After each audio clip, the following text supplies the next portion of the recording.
Shalom, jemaat yang dikasihi Tuhan, salam jumpa di dalam GKM Menyapa.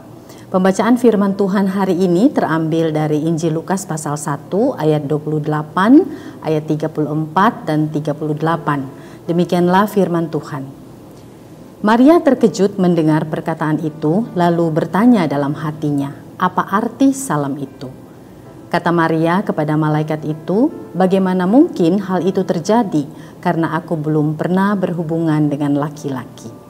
Kata Maria, aku ini hamba Tuhan, jadilah padaku menurut perkataanmu itu. Lalu malaikat itu meninggalkan dia. Bapak, Ibu, dan Saudara yang dikasihi Tuhan, Injil Lukas pasal 1 ayat 26 sampai 28 berisi pemberitahuan tentang kelahiran Yesus.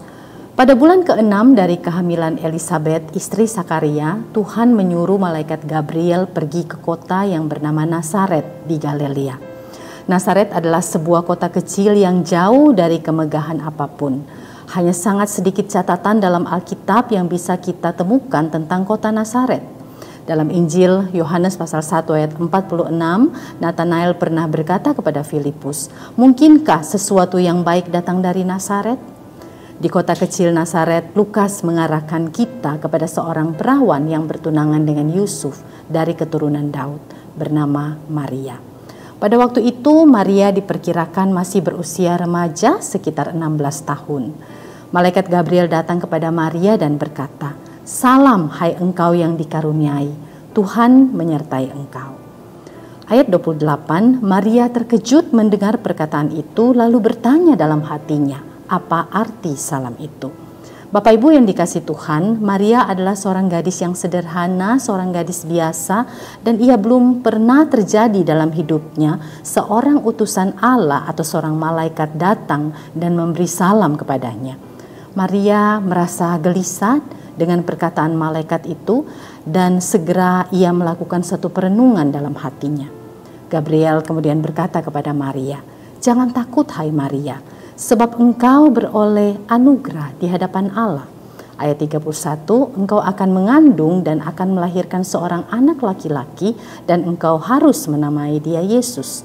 Di dalam ayat ke-34, kata Maria kepada malaikat itu, bagaimana mungkin hal itu terjadi karena aku belum pernah berhubungan dengan laki-laki. Bapak, Ibu, dan Saudara yang dikasihi Tuhan, Maria adalah seorang pemikir. Perkataan Maria dalam ayat 34 ini sama sekali tidak menunjukkan bahwa ia kurang iman atau tidak percaya kepada perkataan malaikat Gabriel. Sebagai gadis remaja yang berusia sangat muda, saya pikir Maria pernah mendengar sebuah proses yang akan dijalani oleh seorang wanita yang telah menikah, yaitu akan mengandung selama 9 bulan. Tetapi ia belum pernah berhubungan dengan laki-laki, ia seorang perawan.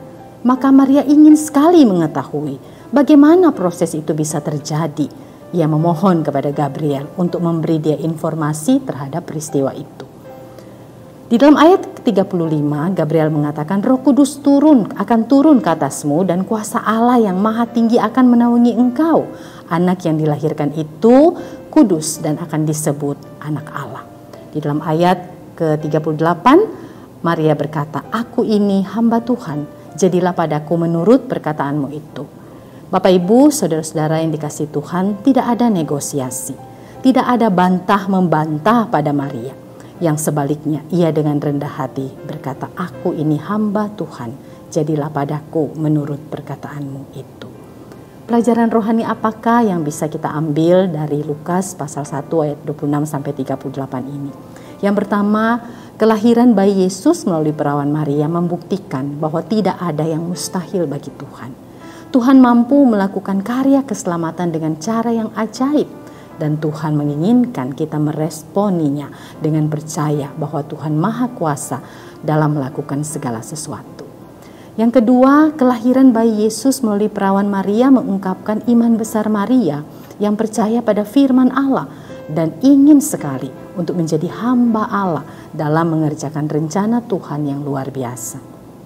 Yang ketiga, di masa penantian kedatangan Sang Juru Selamat, mari kita mengambil waktu untuk berdoa dan merenungkan di hadapan Tuhan akan kasih Allah yang besar bagi kita sebagai orang-orang berdosa. Hati kita fokus pada ucapan syukur pada Tuhan. Mari kita bertanya pada Tuhan, Tuhan, apa yang Engkau inginkan untuk saya kerjakan di dalam masa Natal ini? Apakah mendoakan orang yang belum percaya? Ataukah menceritakan kabar sukacita Natal Yesus kepada orang lain? Ataukah memberi pengampunan? Ataukah berbagi kemurahan hati? Bapak Ibu Saudara yang dikasihi Tuhan, mari di dalam masa penantian ini kita menjadi seperti Maria yang berkata, "Aku ini hamba Tuhan, jadilah padaku menurut perkataan." Amin.